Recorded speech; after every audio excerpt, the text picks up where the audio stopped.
Hey guys, got here, pretty short video and very small patch today. However, there's a couple of very key important things on this patch that I did want to talk about. So it's like not quite long enough for a full discussion, but it is very important stuff that I do want to go over and go over how that's going to actually affect the game itself.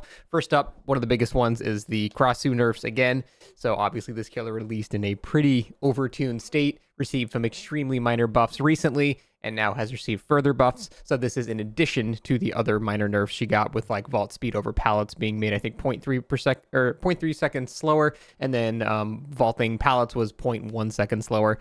That was mildly felt, so it was a nerf. It was not a super big one, but it was a nerf. And now we have some changes that were pretty highly requested. First line here, leech is now completely removed when survivors when they are hooked. That is an obvious no-brainer that I'm pretty sure everyone is going to be okay with, even people that main the killer. Probably realize the ability to tunnel someone off the hook because they're still infected is way too strong, and it's not like it's not incredibly easy to just reinfect them anyway. It just adds a second to the step, basically. So you can still do it if you want to. It's just... it was sort of a no-brainer here because it's not like you could eat a mushroom in chase as you were getting tunneled. It just takes way too long for the actual effect to happen. So this overall is nice to have, and it's definitely something that we should have had at the start.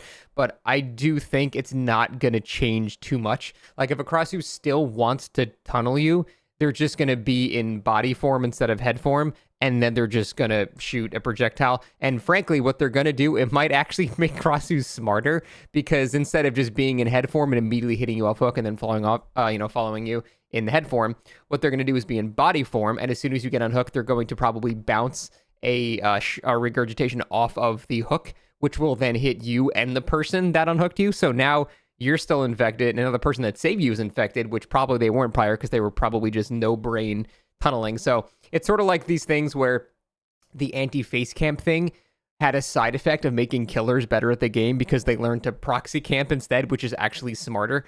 So I feel like that's going to actually have the unintentional side effect of making Krasues smarter about tunneling, because now they'll get other pressure from, infecting another survivor that's going to go find a mushroom and then eat it and go do something else. So it's not really going to change the fact that she's able to tunnel off the hook. It's just going to delay it a bit. And you know what? Who knows? Maybe that little bit of delay will be enough for a survivor to get somewhere, but it's likely not going to be changing the 10-second window that they get hit that borrowed time would be protecting them. So I don't know.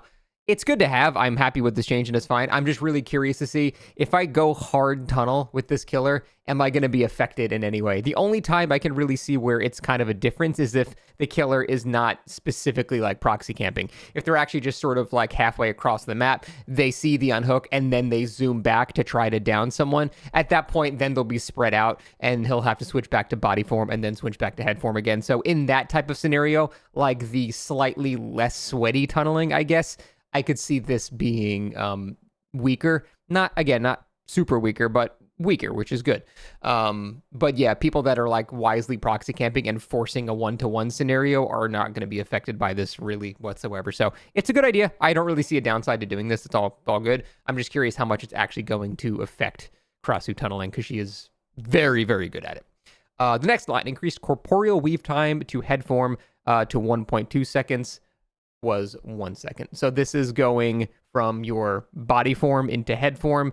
This was previously extremely fast and so smooth you could use your intestinal whip right out of that, like during the animation. You couldn't even see the animation because you'd already be attacking. So it seems like they're making this 20% longer, which I think I'm completely fine with. It's already extremely fast switching to head form.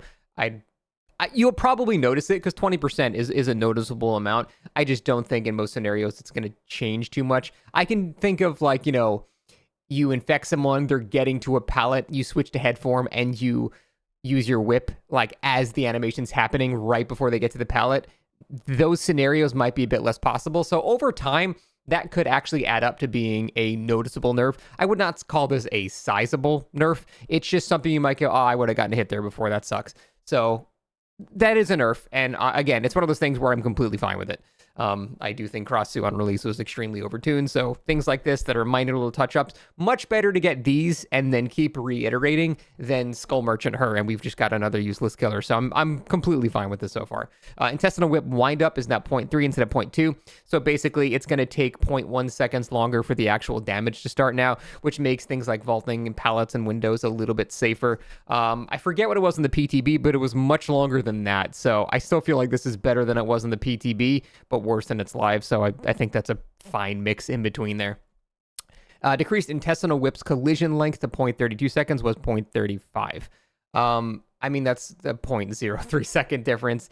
Frankly, it doesn't even matter what this line says. That's such a small amount that you're just not really going to be able to perceive that. For those who don't understand, the collision is there's a period when you launch Intestinal Whip, which is her dash attack basically, when you don't have collision. So you can kind of glide along objects, and that makes it so her one weakness, which was like round short loops, she could still whip around it and still hit you. They've changed this, but it's such a small amount that this line might as well not even be here. Reminds me in Final Fantasy 16 when I went to an off-beaten path, found an item on the ground, and it was 1 gil. It's just like, fuck you, man. Why'd you even put that in there? It just doesn't even matter. Next. Increased regurgitate thrown cooldown to 1.3 seconds was 1, so that's good. This is the cooldown after you shoot your regurgitate, the infection ball. You're able to just do anything you want like milliseconds later. Now, I'm not sure if this refers to the attacking after. It probably does, because what else would the cooldown refer to? So you could attack way too fast after shooting this, and I think that's fine that they're nerfing that. It was to the point where you didn't have to choose, like Plague. Do I choose infecting him or do I choose unwanting here? With Krasue, you just got both. There was no actual choice to be made. You just hit them with both because there was no cooldown. So I'm fine. Again, 0.3 seconds, not a lot, but there could be a couple of scenarios now where she's not going to get a hit where she used to. The regurgitate cooldown when you cancel is now also the same as if you threw it, which means you can't just kind of hold it up and just zone with it for free.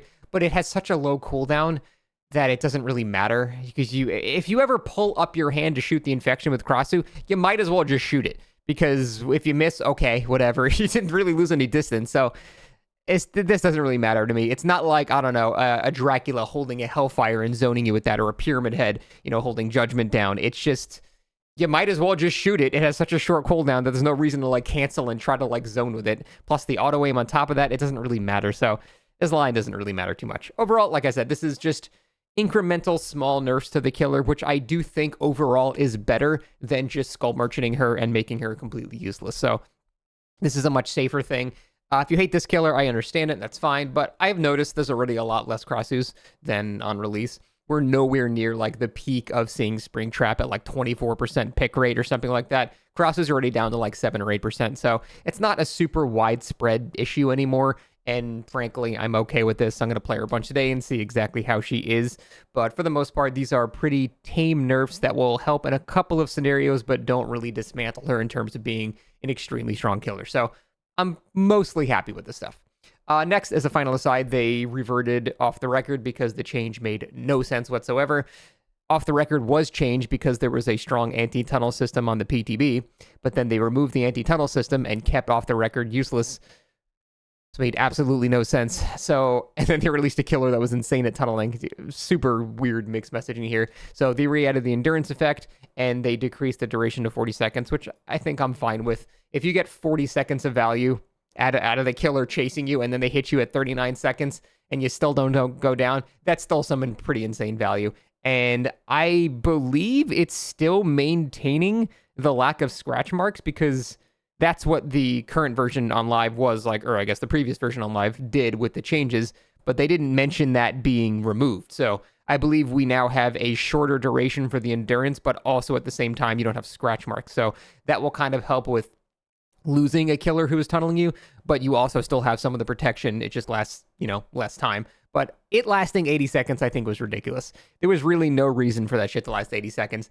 It's not even beneficial to the survivor at that point. If you're holding on to your OTR for 80 seconds, that means you're doing nothing for 80 seconds. You've not continued the game in any way. Now you're just trolling your teammates at that point. I think 40 seconds is a good value there, but it's got the new benefit of no scratches in addition to the endurance. So I'm fine with that. That's totally cool. Everything else, it's just a bunch of bug fixes that probably didn't actually fix the things that they said they were going to fix. We just control F Deathslinger here. No, he's still going to be shooting out of his dick.